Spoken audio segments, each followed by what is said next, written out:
Hey everyone, Eric here. Very quickly before we get to our discussion today with Professor Zhang Yanqiu, I want to make sure that you know about the daily email newsletter that Cobus and I put together. What we're doing with this newsletter is capturing the conversations that are taking place every day about China-Africa relations, whether it's the latest reports from think tanks, scholarly research, what activists are saying, and of course all of the discussions that are taking place on social media.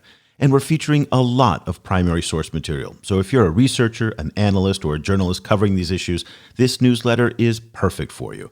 To find out more, go to chinaafricaproject.com/subscribe. Give it a try for 2 weeks free, see if you like it. And if you use the promo code PODCAST at checkout, you'll get a 33% discount.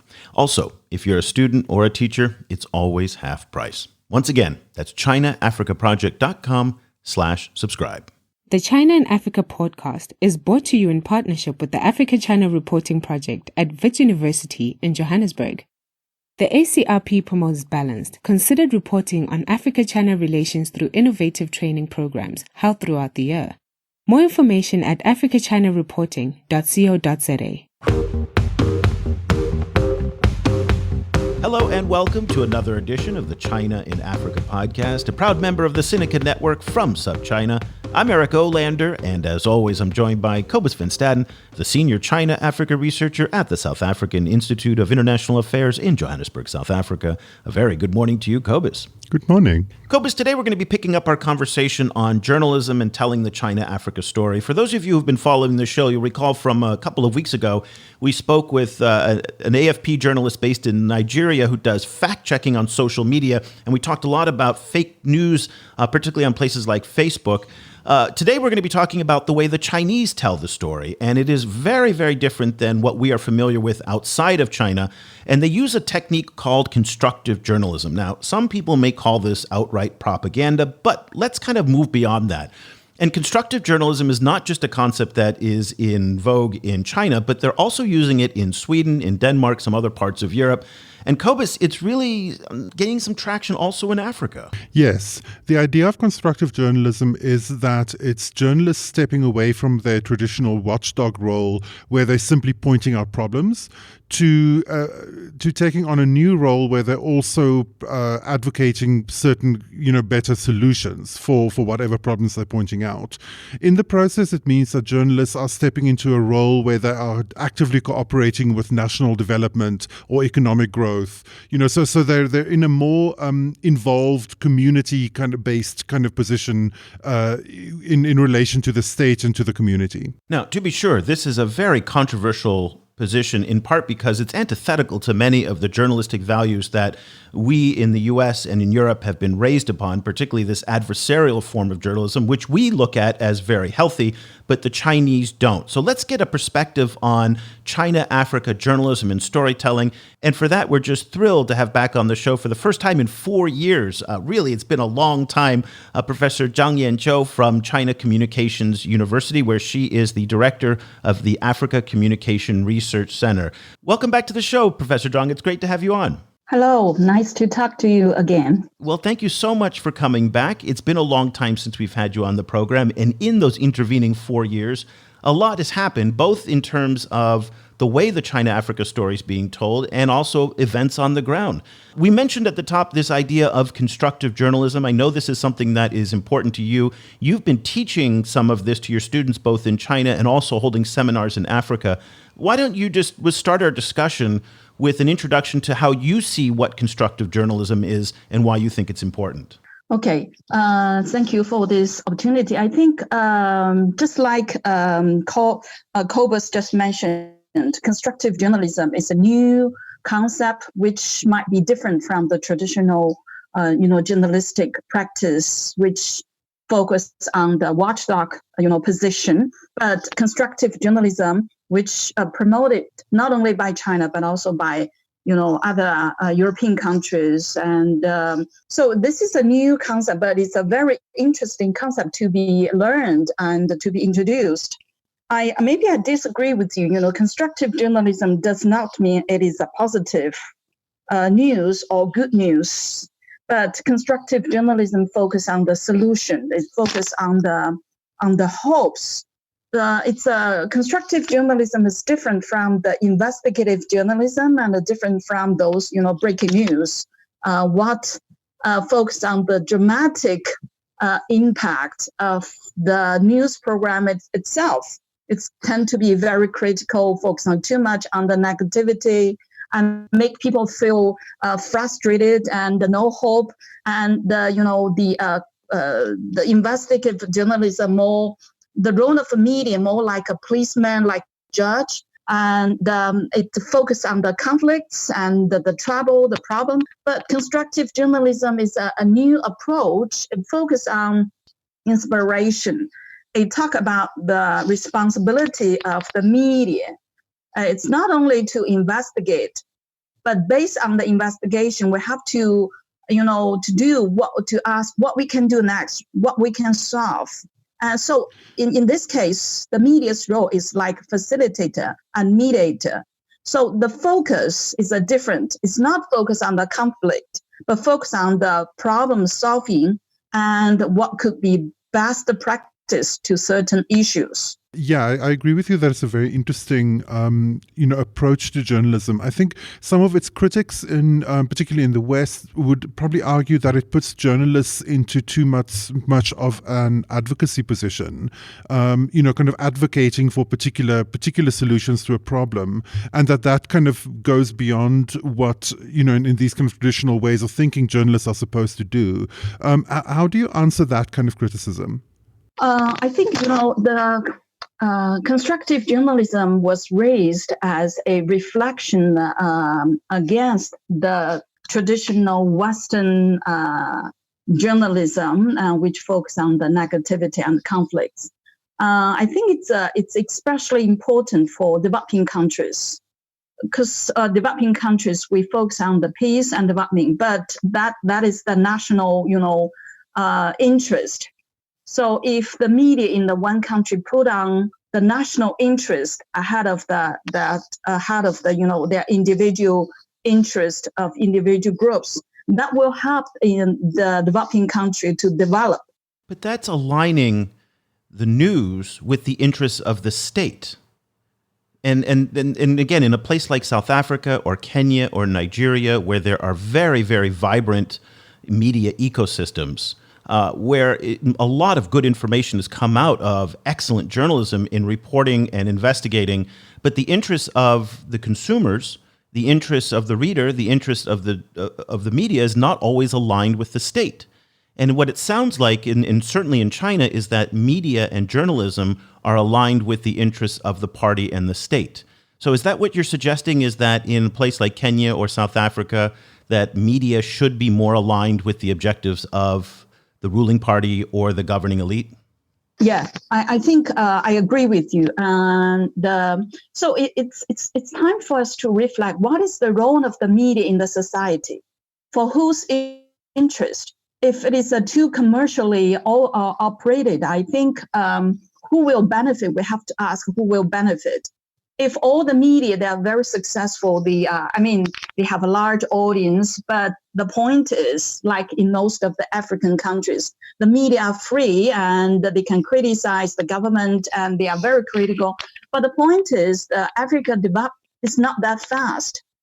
And especially, like what what I learned from Ethiopia experiences, I did a training workshop to the 70 journalists there last year.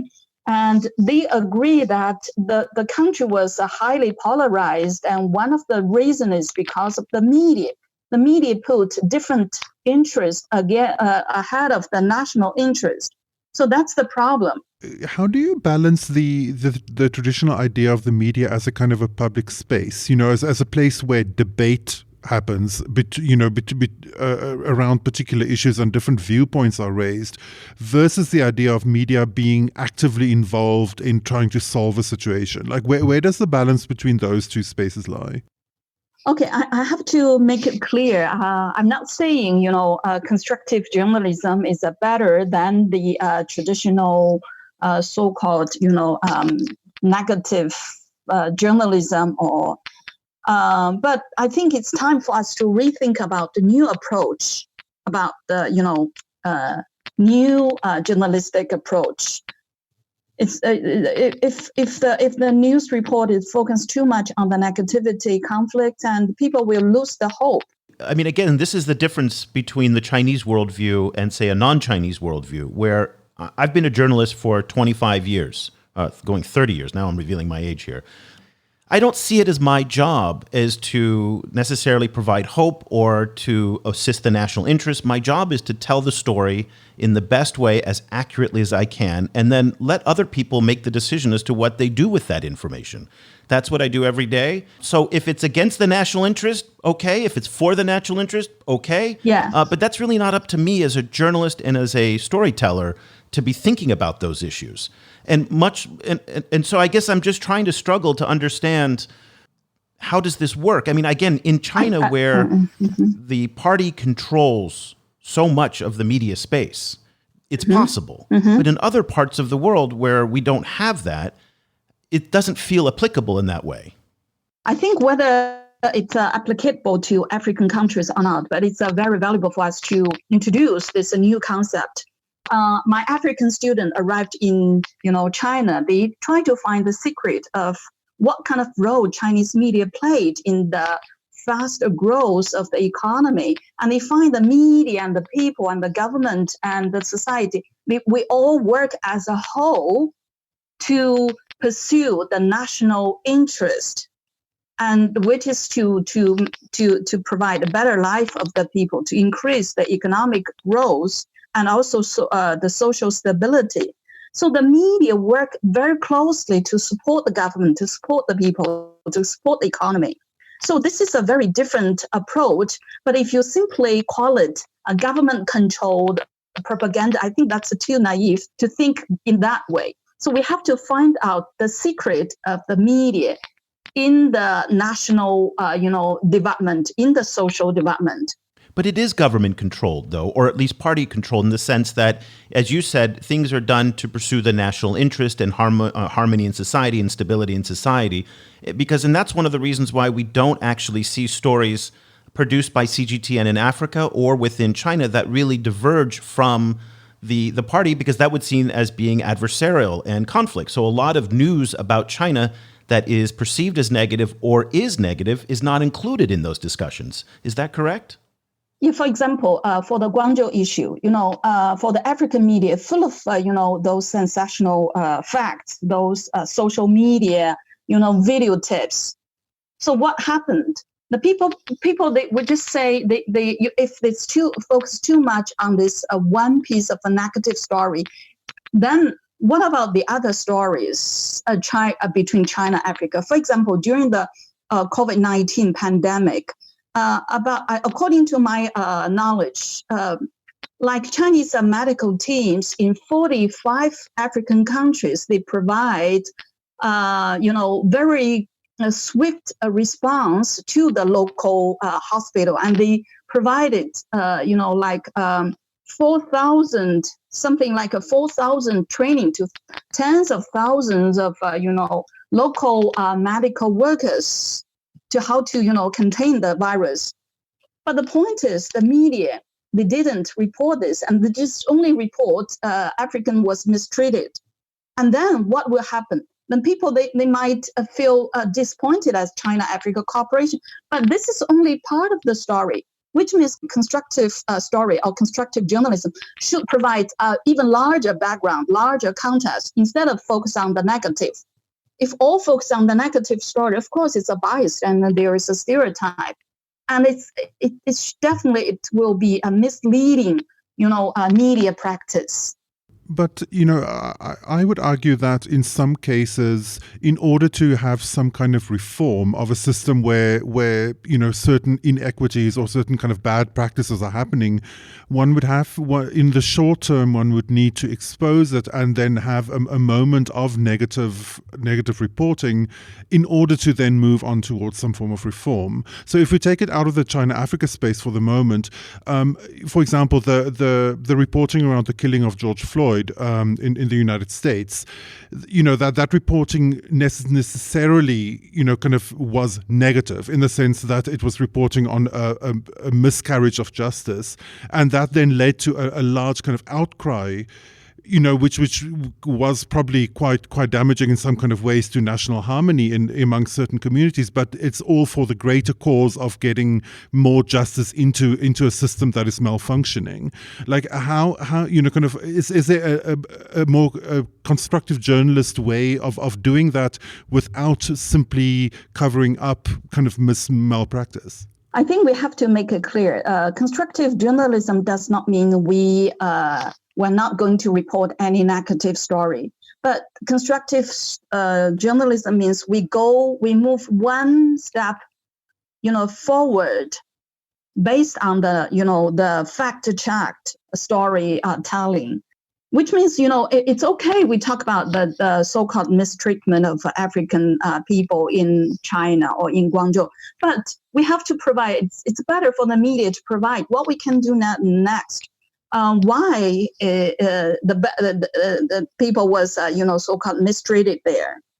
We have to provide a lot of, background situation. Why African people was simply, seriously treated. They have to follow the Guangzhou, way approach to contain the virus. But it's better to provide the more balanced, background information instead of just focus on the mistreatment and the discrimination. Of course, okay, for a period of time, you can focus on some specific issues. But the point is, for so many years, like Eric just mentioned at the beginning, for so many years, this kind of journalistic practice never changed. And every period of time, it's always focused on negative, news. So for years, and there is a bias, there is a negativity, and there is a stereotype. Support for this podcast comes from the Africa-China Reporting Project at Wits University School of Journalism in Johannesburg. The ACRP provides reporting grants, workshops, and other professional development opportunities for both African and Chinese journalists. Follow the ACRP on Twitter at Wits China Africa or visit africachinareporting.co.za for information about grants and upcoming seminars. I don't know if I fully agree with you. Why there was a lot of negative reporting, certainly, but there was a lot of great reporting about what happened in Guangzhou, why it happened in Guangzhou, but it didn't necessarily conform to what the Chinese government and the Guangdong provincial government and local government were saying.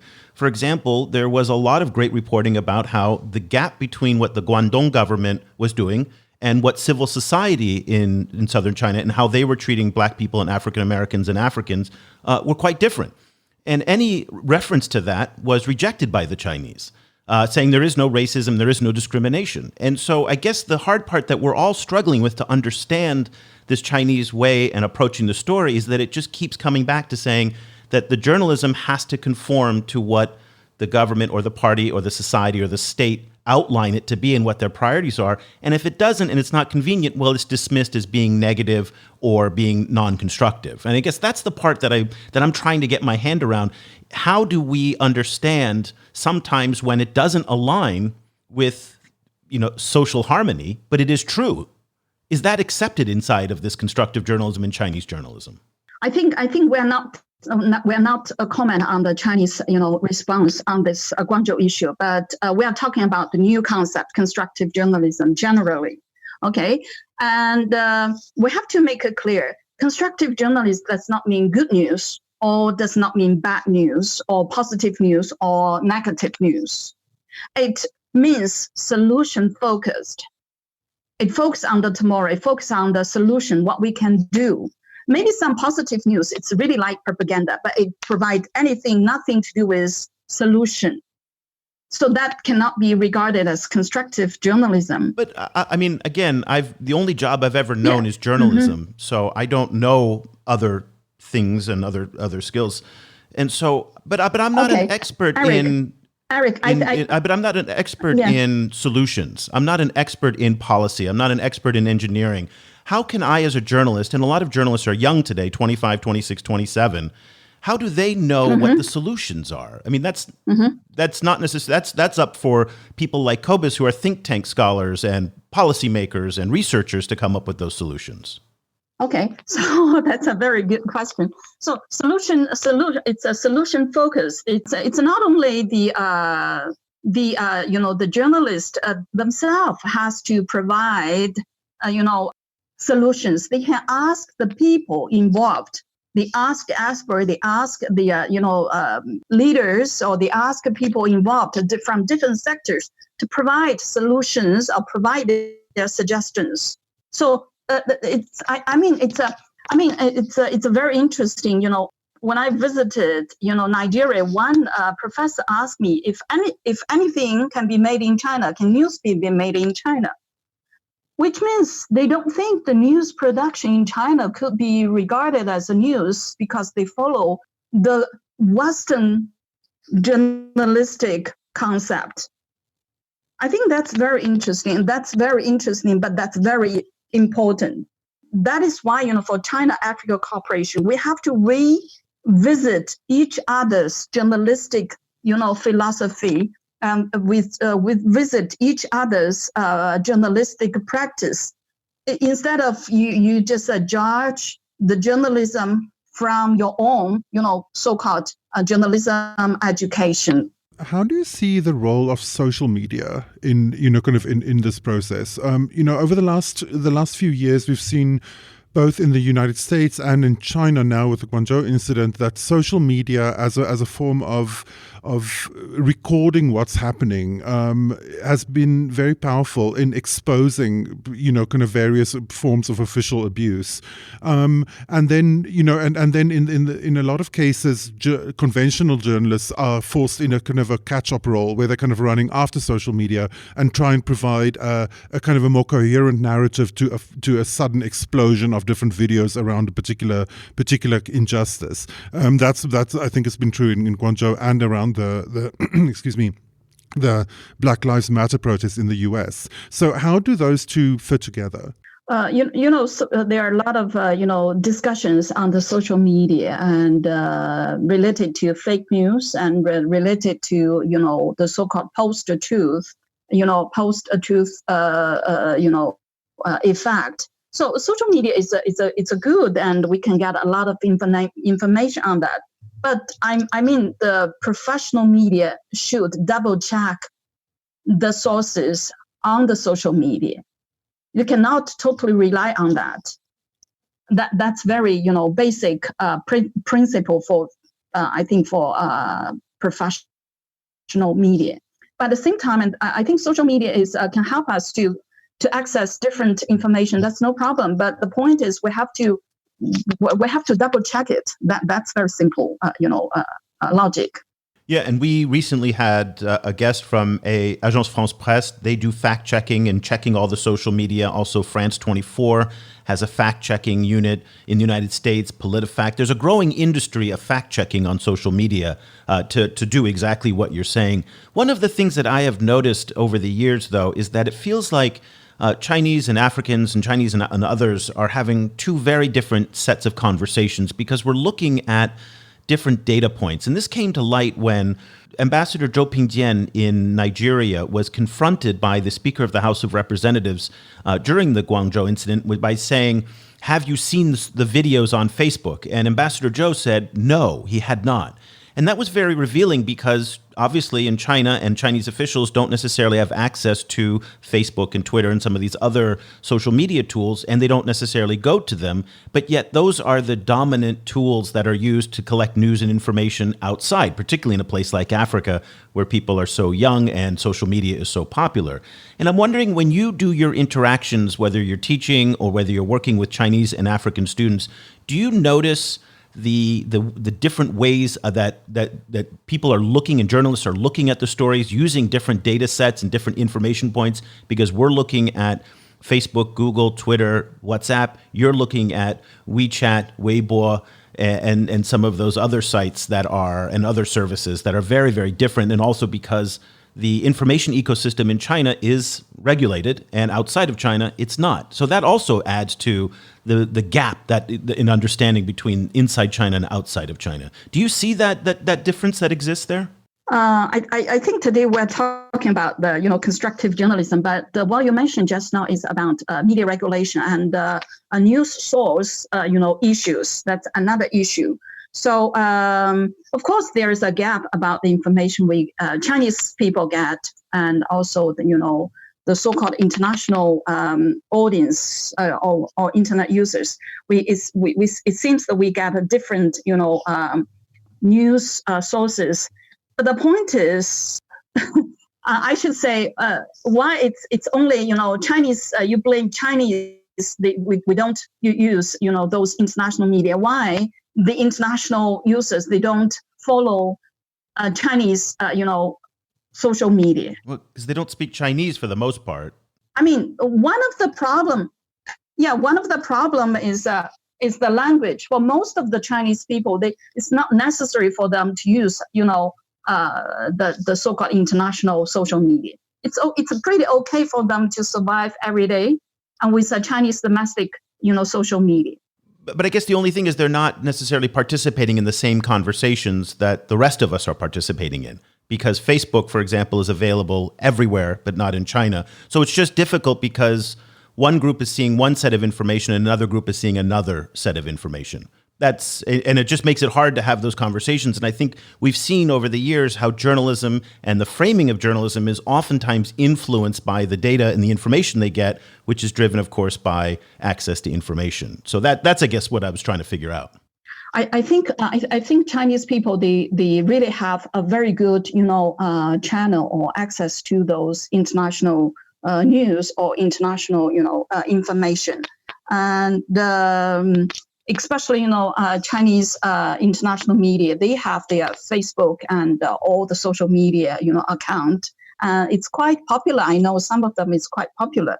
So I don't know if you just ask this question about the gap. I admit there's a gap, but the gap is how can we? It's not the gap itself. It's what we can do to communicate to overcome the gap.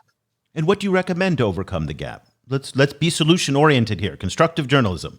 What would be the best way for outsiders to understand the Chinese approach to storytelling and some of these issues?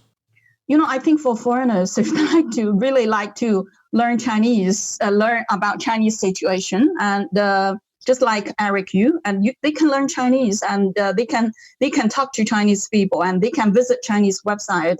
We have a lot of website in English, and China is quite open to the outside to introduce China to the world. One issue I was wondering about is how journalists should deal with fake news that are used by government spokespeople. So we've seen many governments over the last few years have not hesitated to use fake news occasionally to boost their own talking points. We've seen that certainly from the Trump administration. We've seen Chinese spokespeople, kind of mentioning the idea that the COVID-19 virus was created in an American lab. And then we've seen it from many other governments as well, Hungary, Turkey, and so on and so on.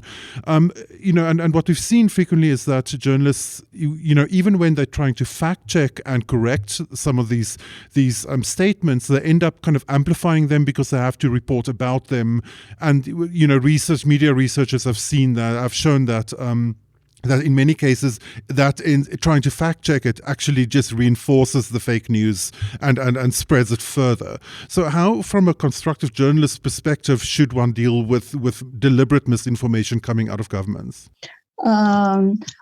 I don't think all the government they deliver the fake news every day, but of course we see in the United States there is a war between the president Trump and also the CNN and the other media. There's a media war between them. So it's very interesting to see this new phenomenon. And of course, media has the responsibility to watch the government, and when the government deliver fake news, and vice versa. So media should be responsible, and the government should be responsible, and watchdog journalism is necessary. But at the same time, constructive journalism is also necessary. it's not it's a more balanced report. It's you provide more background. You find out solutions to this. I'd like to kind of wrap up our discussion talking a little bit about the training that you're doing in Beijing and the fact that hundreds of journalists every year go over to China for exposure to the Chinese way of doing news. There's the China-Africa Press Center, some of the seminars that you're running in Africa, but also for students in African students in Beijing and other cities as well throughout China. What's been the reaction? And talk to us a little bit about the training programs that you're doing with African journalists and African students on the Chinese approach to news and including constructive journalism. Yeah, in recent years, under the FOCAC framework, and China invited or did a lot of training to the African journalists by inviting them and to either to do the short-term training or do a degree program in China. I'm not saying they are they came to China just to learn Chinese journalism or Chinese media system and to move that back to Africa. I think Chinese government regarded as a very important approach for the people from both sides to increase their understandings to each other. So for the training program, we're not only, to introduce them to the Chinese media system and Chinese journalistic practice, including, constructive journalism, but also they were introduced to other, courses and other lectures like, economy and the Chinese economy and the general, for me, we have a master degree on international communication. We also teach them communication theories and research methodologies. It's quite formal master degree. Degree program. It's not only about China. That's very clear. But due to I think it's a good for African journalists to step into to visit China and to see China from their own eyes. That's very important. What I can, pass information here is most of the journalists was very much shocked, and they believe their experience in China was a so-called sort of a life-changed experience for them. And I would like to share now one more, experience I had last year in my training program in Ethiopia. So the 70, journalists received training on the, constructive journalism, and the feedback was very positive. Well, when I provide the training on constructive journalism, I'm not selling Chinese journalism to them. I'm just introducing, constructive journalism as a new concept for them to rethink about how a new concept may help them to construct the nation. So they agree. I did a survey after them, and about 65% of the response they said constructive journalism will assist in finding a solution to political, social, and economic problems in Ethiopia. So they believe constructive journalism training in Ethiopia is a very necessary. About 70%, 76%, they believe it is a very necessary. The way that the Chinese approach journalism is so different than what we do on the outside. So we're just grateful that you were able to explain a little bit about it to us today so that when we're looking at the news, we can better understand what's behind it. Thank you so much for taking the time. Professor Zhang Yan Cho is a director of Africa Communication Research Center at the Communication University of China in Beijing. Hopefully it will not be 4 years again before you come back on our show again. It was such a pleasure to have you. Yeah, me too. I'm looking forward to another round of discussion. I'm sure I have a lot to share with you and to discuss with the African media expert and journalist on these issues. Thank you very much. Cobus, I have a feeling that a lot of our listeners are going to find Professor Zhang's outlook on constructive journalism to be rather objectionable. It's just not the way that a lot of people outside of China approach journalism and storytelling. And that's also in Africa as well. Again, go to newsrooms like the Daily Maverick, the Daily Nation, Premium Times in Nigeria. These are newsrooms that are very robust, very dynamic, and really thrive in this kind of investigative adversarial form of journalism. That being said, I'm very grateful that Professor Zhang came on the show to talk to us about how the Chinese approach it, because it is so radically different, and I think very few people understand it very well, and it's easily kind of just written off as, party propaganda, state propaganda, and dismissed. And I think that's a mistake, because whether or not we agree with the way the Chinese do journalism or news or content propaganda, whatever you want to call it, it's important that we at least understand where it comes from. And that's something that I think lacks in the discourse. I think, a lot of Western journalists tend to just dismiss this as an approach. But I think it needs to be seen in the context of a crisis moment that we're seeing in Western journalism, where we've seen conventional journalism being not particularly effective at fact-checking leaders, at combating fake news, and where traditional ideas of objectivity or showing both sides have been hijacked to create these kind of echo chambers where it's impossible to have any kind of shared sense of reality. For me, the problem with constructive journalism is that it pushes journalists into a position where they have to cooperate with the national project, which is frequently kind of national economic development, for example. And that is very attractive in an African context because national development is this obsession in Africa. But at the same time, it makes it very hard for journalists to raise issues that cross-cut and make it, that issues that are, or problems that don't actively fit into a national development agenda, like, for example, climate change or LGBT rights. It makes it much harder for a journalist to be this kind of independent voice saying, like, look, even though national development is this thing that's going well or going badly, this other problem exists that also needs attention. It tends to kind of to shave voices down into a kind of a unified project, which which raises a little bit of anxiety for me. Well, and that's why I have a difficulty, and maybe I'm a purist here, and this is just my opinion, of calling it journalism and calling it news. I think it's more content marketing. It's the same that if Ford or GM or Procter & Gamble is producing content, they're never going to produce content that will go against their own interests. Why would they, right? And it's the same way that a government, when it produces content, doesn't produce material or information that violates its own kind of standards, ethics, policies, whatever. And I guess that's what the Chinese are doing, is that things, as Professor Zhang said, are aligned with the national interest. To me, that's not news in the traditional definition. Again, I might be an old fuddy-duddy old-timer that looks at it, back in the old days, we used to do news this way. But in my world, as a journalist of 25, 30 years, that's not how I look at it. It is content marketing, and it's content. Is it news? Hard to tell. So that it's really a tough subject to kind of get your mind around. But again, I do think it's important that we have voices like Professor Zhang's to come on and talk to us about it.